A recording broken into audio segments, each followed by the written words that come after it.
Dean Hunter, the CEO of the Small Multifamily and Rental Owners Association. He says small landlords took an economic hit starting in September when the Centers for Disease Control first imposed a federal moratorium on evictions for people suffering a pandemic hardship. The problem is that the government regulated us all like we're multinational corporations. You essentially put the same restrictions that you would put on Bank of America to prevent foreclosures on small landlords to prevent evictions. Hunter says he surveyed his organization's 200 members. 70% have tenants who aren't paying any rent at all, and they're paying the price. We're going to see a decline in the availability of rental property. They've hurt middle-class property owners and landlords. But people like Torian, an Atlanta resident, are struggling too.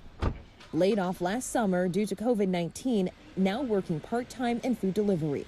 She's supporting herself and her nephew and says she just couldn't pay her rent. Now she's facing eviction. The eviction is still pending, but due to the moratorium, they can't really do anything right now.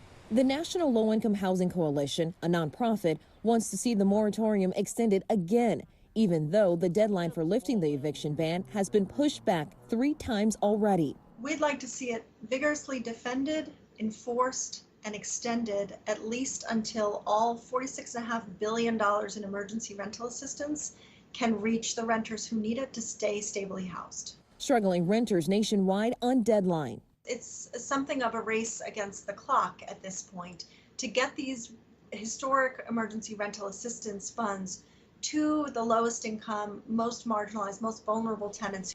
Torian says she's applied for rental assistance, but she's still worried about losing her apartment. I don't even know if I'm going to get the assistance. So it's just like everything's so up in the air. In Washington, I'm Nadia Romero.